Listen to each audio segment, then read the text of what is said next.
Bapak, Ibu, dan Saudara semua, Shalom. Puji nama Tuhan, kita tepat ada di separuh perjalanan di bulan Januari. Tidak terasa, waktu berjalan seolah-olah begitu cepat. Izinkan saya membaca firman Tuhan yang dulu saya pernah bacakan di awal tahun, yaitu Yesaya pasal 43, ayat 18 sampai dengan yang ke-19 yang berkata, firman-Nya, janganlah ingat-ingat hal-hal yang dahulu, dan janganlah perhatikan hal-hal yang dari zaman purbakala.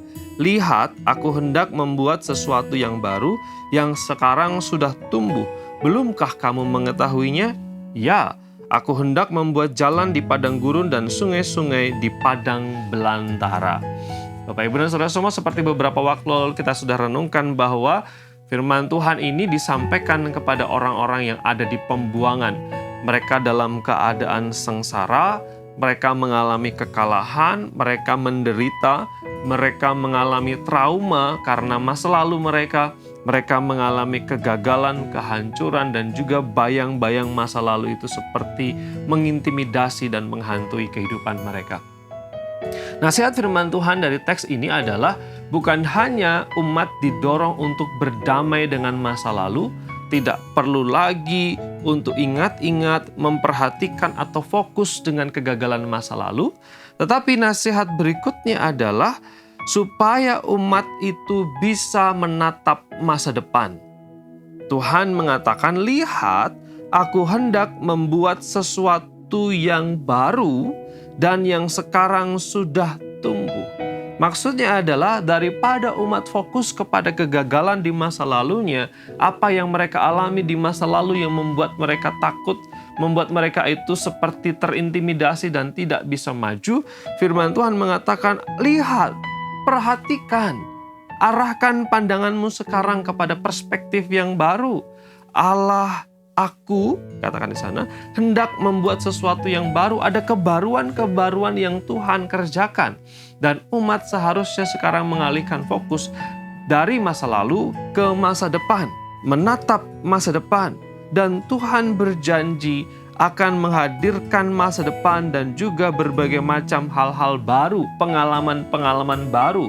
Ketika umat itu mau sungguh-sungguh berfokus kepada Tuhan, ketika umat itu sungguh-sungguh mau mengarahkan imannya dan mempertautkan keyakinannya kepada Tuhan. Bapak, Ibu, dan Saudara yang terkasih dalam Tuhan Yesus Kristus, seperti beberapa waktu lalu saya sampaikan bahwa mungkin tahun 2025 kita hadapi dengan pergumulan, kita hadapi dengan berbagai macam kesulitan, tantangan, dan bahkan mungkin kegagalan-kegagalan.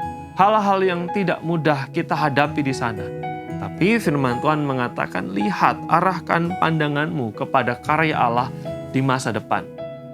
Yakin bahwa setiap anak Tuhan, setiap umat Tuhan punya masa depan. Arahkan pandangan ke depan. Tautkan iman kepada Allah yang mempersiapkan hal-hal baik bagi umatnya yang terus setia dan terus percaya. Firman Tuhan ini mendorong kita untuk optimis, terus percaya, maju, lalu kemudian berjuang sekuat tenaga untuk hal-hal baik yang Tuhan sediakan. Kiranya nasihat ini mewarnai kehidupan kita, membuat kita bersemangat dalam menjalani tahun baru ini, penuh dengan dedikasi dan komitmen, serta iman yang terus berpaut kepada Allah. Puji Tuhan, mari kita berdoa. Terima kasih Bapa di surga, kami sungguh bersyukur karena Tuhan menuntun kami sampai di paruh bulan ini. Tolonglah kami supaya kami mewarnai hari kami dengan penuh semangat, optimisme, dan fokus kepada Allah.